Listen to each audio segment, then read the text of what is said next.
إن كنتم لا تعلمون من محمد فاسمعوا ماذا يقول محمد متحدثا بنعمة الله عليه. اسمعي يا دنيا وصمت اذناك ان لم تسمعي. اسمعي يا دنيا من محمد هذا. اسمعي يا دنيا ماذا يقول محمد عن نفسه متحدثا بنعمة الله عليه. يقول سيدنا رسول الله: بينما انا بين النائم واليقظان والانبياء اذا نامت اعينهم لا تنام قلوبهم. بينما انا بين النائم واليقظان اسمعوا هذه الرؤيا التي رآها رسولنا ورؤيا الانبياء وحي، لا سيما اذا كان الرائي هو خير الانبياء.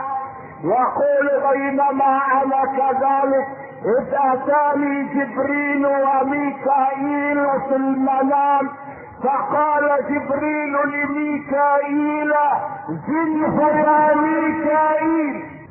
فوزنني ميكائيل بعشرة رجال فرجحت به.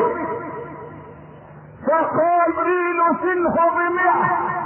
فوزنني ب100 رجل فرجحت به. فقال جبريل: زنه ب1000 رجل. فوزنني ب1000 رجل فرجحت بهم. فقال جبريل: والذي بعثه بالحق لوزناه باهل السماوات والارض جميعا لرجح به. هذا هو محمد يا دنيا. هذا هو محمد يا روسيا. هذا هو محمد يا امريكا.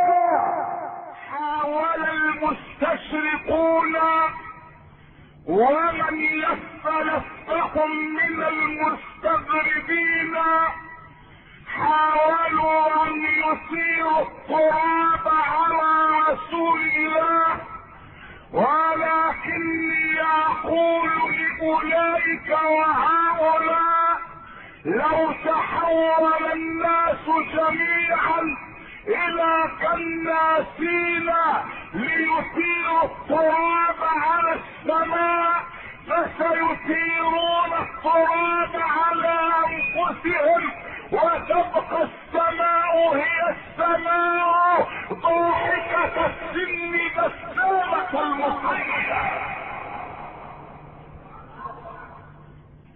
ليعلم الجميع من هو سيدنا محمد. ليعلم الجميع ان محمدا هذا هو الذي بعث لتوحيد العقائد لا لتفريق القواعد. ليعلم الجميع ان محمدا هذا بعث بشريعة هي للشعوب البدائية كالوالد الرحيم، وللشعوب المتحضرة كالأستاذ العظيم. ليعلم أهل الأرض أن محمدا هذا بعث بشرح كالشمس وضحاها، وبسنة كالقمر إذا تلاها، وبقرآن كالنهار إذا جلاها. فمن أعرض عنهما عاش في ظلمة الليل إذا يغشاها. أما غزوة أحد فقد وقعت في اليوم 15 من شوال عام 3 من الهجرة. الزمان 15 شوال. المكان بقرب جبل أحد. وقد وقف النبي على جبل أحد ذات يوم، وكان معه أبو بكر، وكان معه عمر، وكان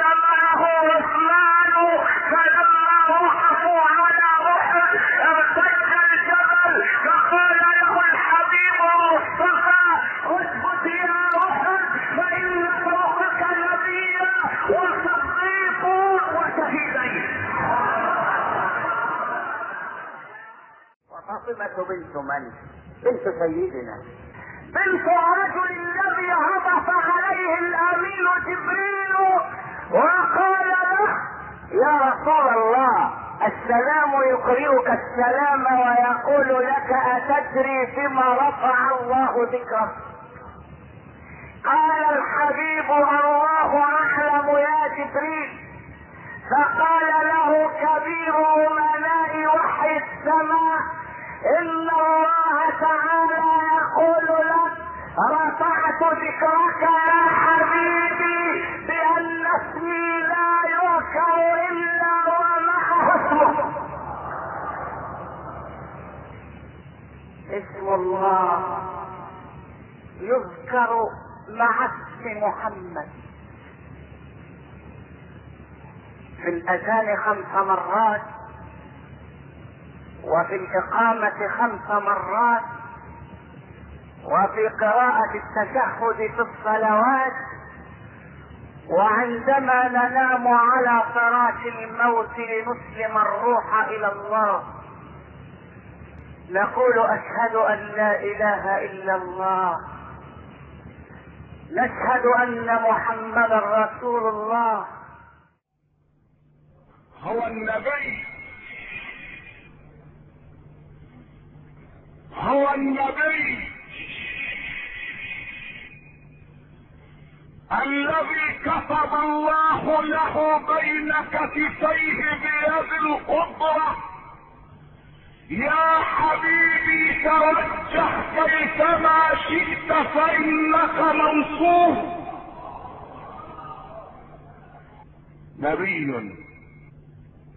نبي أعطاه الله شجاعة موسى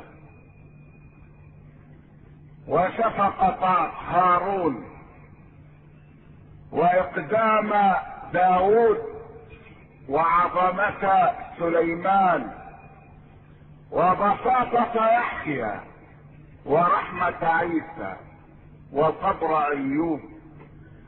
نبي أقسم له مولانا تبارك وتعالى فقال: وعزتي وجلالي يا محمد لو سلكوا إلي كل طريق واستفتحوا علي كل باب ما فتحت لهم حتى يأتوا خلفك يا محمد، حتى يأتوا خلفك يا محمد. الجنة حرام على كل من لم يؤمن بمحمد.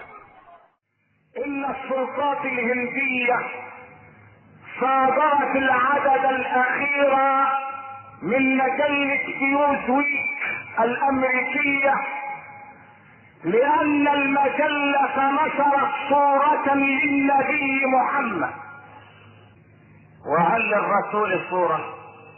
لكن المجلة أرادت بهذا أن تهزأ برسول الله، وهذا أقول بأعلى صوت: إن الرسول محمدا لم تكن له صورة فوتوغرافية ولا صورة قلمية ولا صورة شمسية. إن محمدا لم يصوره أحد على وجه الأرض، إنما الذي صور محمدا هو الله،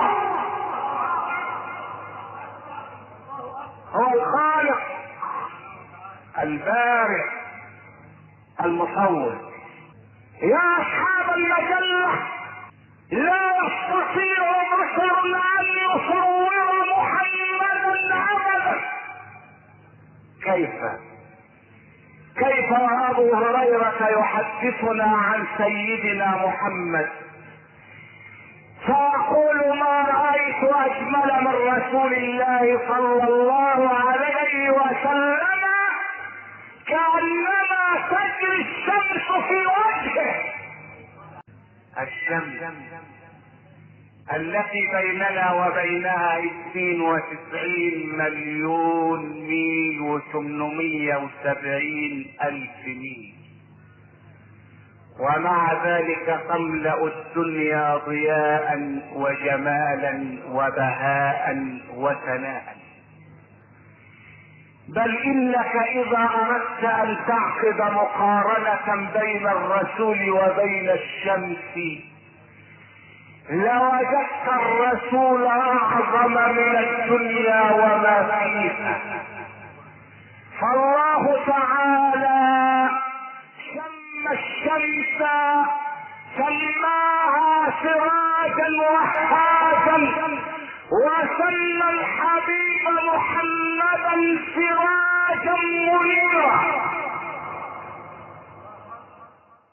يقول علي: دخلت لأغسل رسول الله فلم استطع ان اخلع قميصه من شدة النور الذي غطى عيوننا، فظل لابسا قميصه وكنا نصب الماء على القميص ونغسل الجسد الكريم بالقميص. قال ابن مسعود: يا حبيب الله ففيما نكفنك؟ قال: في يمنية بيضاء، يعني في ثوب ابيض من صلح اليمن. قلت: يا رسول الله فمن يصلي عليك؟ قال الحبيب: اذا غسلتموني وكفنتموني فدعوني على شفير القبر ساعة وحدي، فان اول من يصلي علي الله رب العالمين.